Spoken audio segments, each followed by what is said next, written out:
No final do século XIX, nos despedimos da monarquia quando o Marechal Deodoro da Fonseca proclama a República do Brasil em 1889. No ano seguinte, para garantir a constitucionalidade do novo regime, é convocada a Assembleia Constituinte.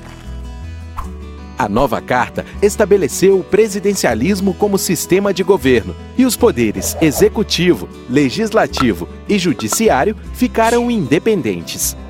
Em Minas, impasses e desafios foram tratados no Congresso Constituinte Estadual, inclusive a mudança da capital. Ao final de intensos debates, a Constituição Estadual manteve o sistema bicameral, conservando o Senado.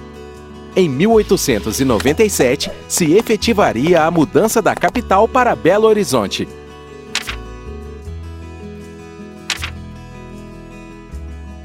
Com o federalismo como forma de organização do país, São Paulo e Minas Gerais assumiram o poder no cenário federal, revezando-se na presidência da República.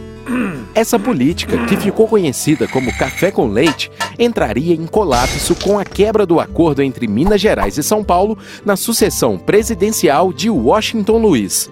Em oposição ao candidato paulista eleito, Júlio Prestes, Minas, Rio Grande do Sul e Paraíba se unem e deflagram o movimento armado em 1930. A participação de Minas Gerais no levante armado limitou-se, a princípio, a Belo Horizonte, onde o exército permaneceu fiel ao governo federal.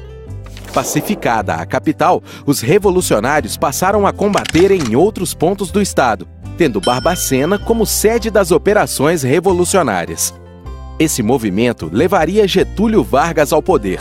Ele começa seu governo fechando o Congresso Nacional, os legislativos estaduais, municipais e também substituindo os presidentes dos estados por interventores federais. A única exceção é o presidente de Minas, Olegário Maciel, que permaneceu no cargo até sua morte em 1933. Quando, então, foi nomeado o interventor Benedito Valadares, que permaneceu à frente do governo até 1945. Em 1933, Getúlio Vargas realiza eleições para a Assembleia Nacional Constituinte, com novas regras: a criação de uma justiça eleitoral, o direito ao voto para as mulheres e o voto secreto, que já existia em Minas Gerais desde 1927. A Constituição, promulgada em 14 de julho de 1934, manteve a organização do Estado como República Federativa e inovou em muitas questões.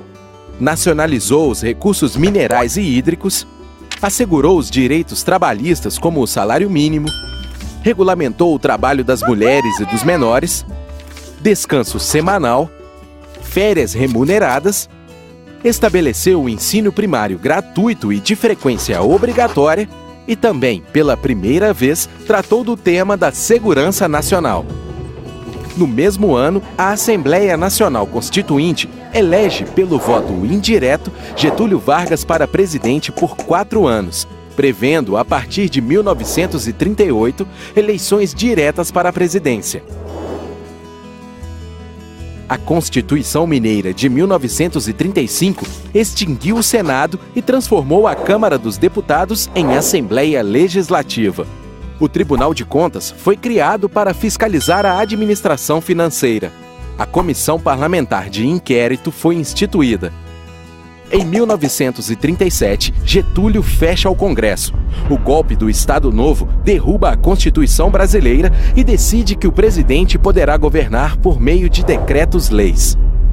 A Constituição de Getúlio Vargas estabelece o estado de emergência no país, extingue os partidos políticos, dissolve o parlamento, as assembleias estaduais e as câmaras municipais, além de suspender as liberdades civis.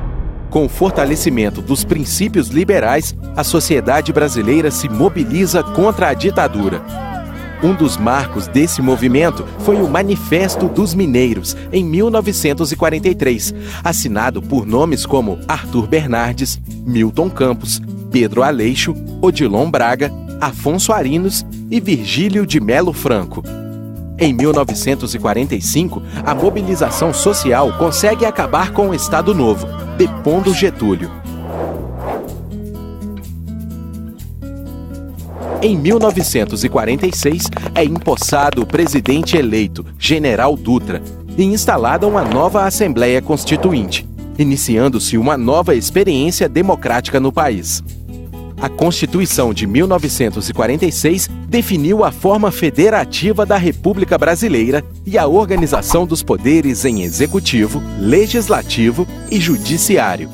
O Legislativo, exercido pelo Congresso Nacional, composto pela Câmara dos Deputados e pelo Senado.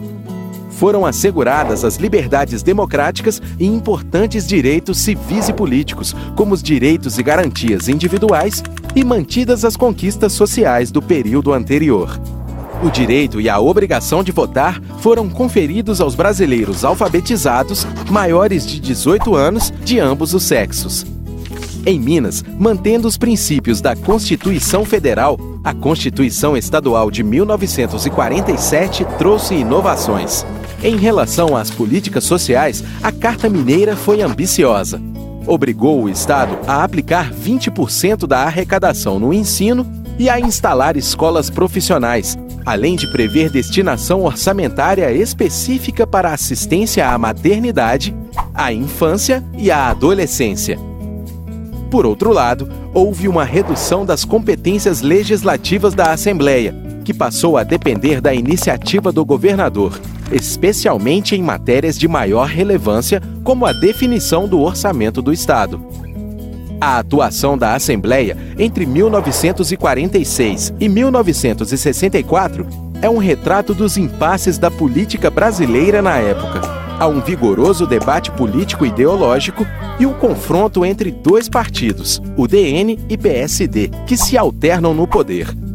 Estas eram instabilidades e incertezas próprias de uma sociedade que, tradicionalmente sob o domínio autoritário, reiniciava sua trajetória democrática.